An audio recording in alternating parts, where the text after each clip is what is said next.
Gbàjúre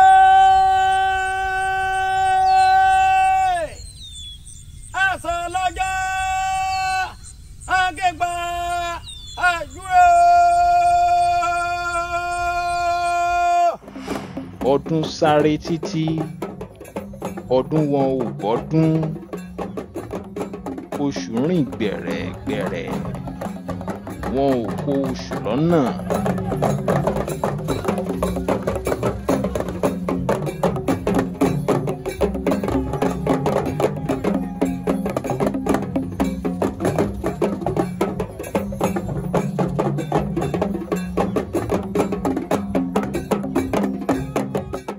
Ọdún ló wà nílẹ̀ káàárọ̀ oòjíire bẹ́ẹ̀ náà ló sì ṣe wà káàkiri àgbáyé ṣùgbọ́n ọdún kan pàtàkì kan wà nílùú Ilé-Ifẹ̀ tí à ń pè ní ọdún ọlọ́jọ́.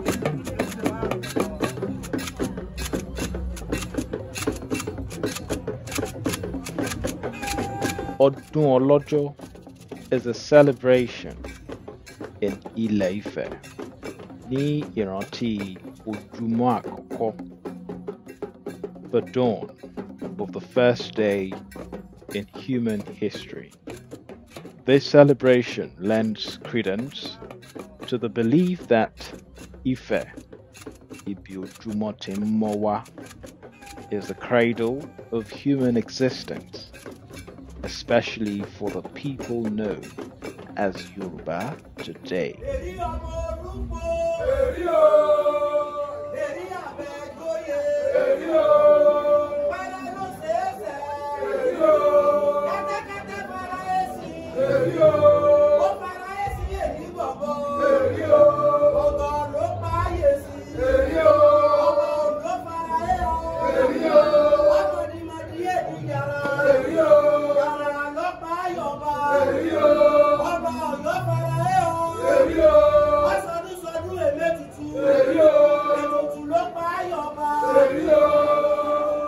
The beginning of Olojo Festival involves sacred practices, among which the Ooni of Ife, Olofin Adimula, goes into seclusion in Ile-Ife, Iremo quarters, to perform traditional rites for 7 days, where he will commune with his forebears. The day before Olojo's main celebration is traditionally for Ilagun, where sacrifices are made to Orisha Ogun. This is also the day Olofin Adimula would leave seclusion.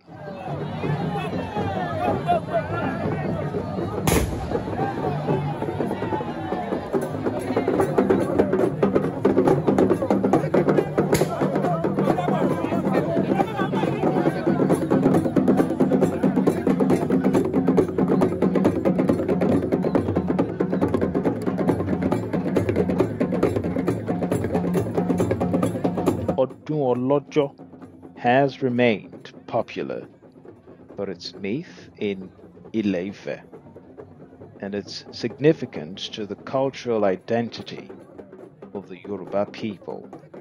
This celebration, where Ooni of Ife wears Ade-Ari, is believed to have been especially blessed by Olódùmarè. Ọdún Ọlọ́jọ́ jẹ́ ọdún pàtàkì tí a máa ń ṣe nílùú Ilé-Ifẹ̀ nítorí ọjọ́ tí a dá ọjọ́, tí ọjọ́ kò, tí ọjọ́ pé, ní ọjọ́ tí ìmọ́lẹ̀ tó mọ́ káàkiri àgbáńlá ayé, tí a dá ayé, tí ilẹ̀ mọ́, tí a sì rí pé ìmọ́lẹ̀ wà, òkùnkùn pòórá, ìyẹn á pè ní ọdún Ọlọ́jọ́. Ó sì dì mọ́ Ògún kákayé ọ̀sìnmọ́lẹ̀. Ari is a sacred crown that only Ooni of Ife can wear, and that is only during Olojo Festival. Olofin Adimula would meet or by a messenger before going to Okiemese. where we have the Omode Olofi, the messengers of Oni, before he could wear the Ari crown.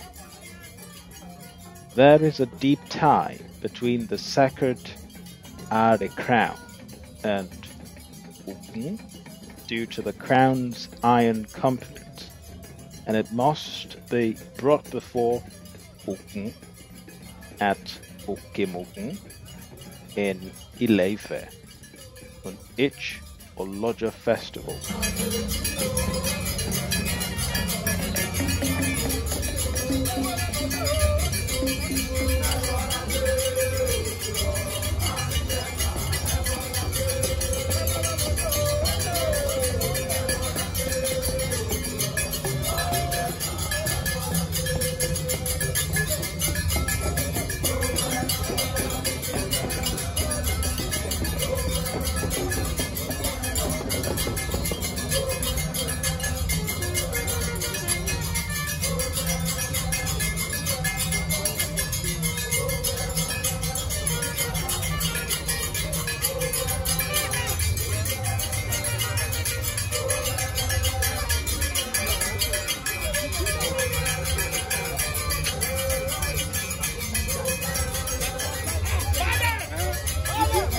The local who are soldiers of the Oni are usually with canes on both hands, paving and clearing the way for Oni of Ife as he symbolically walks out of the palace with Ari crown, heading to Okemogun.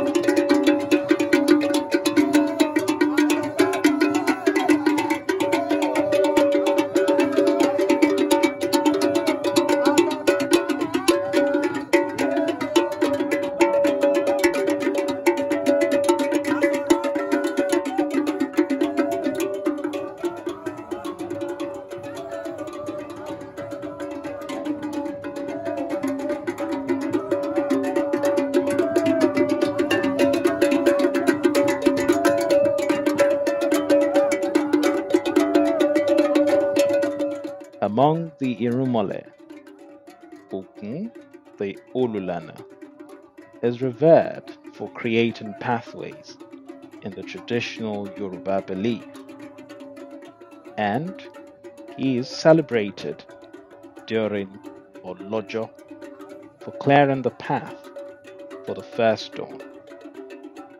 Olojo, meaning the owner of the day, is a celebration in honor of the day Olódùmarè created the earth. Àmọ́ Ile-Ife ni olórí ayé gbogbo.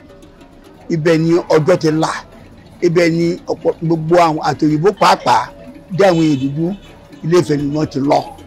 So ìgbà tí Olódùmarè dá ayé tí ọjọ́ là, tó sọ pé àárọ̀ rèé o, ọ̀sán rèé o, alẹ́ rèé o, a ó máa sùn o, a ó máa jí, ọdún yìí kọjá ọdún yípo, òun náà pè ní ọdún ọlọ́jọ́ tó ní òun ó máa ran bàbá yìí, òjò ó máa ran bàbá yìí, òkùnkùn yóò máa sún bàbá yìí, a ó máa sùn, a ó máa jí, ilẹ̀ yóò sì máa mọ́ ní ojoojúmọ́.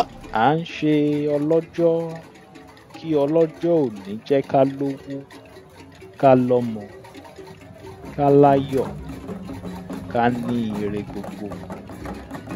Aké gbàdúrà.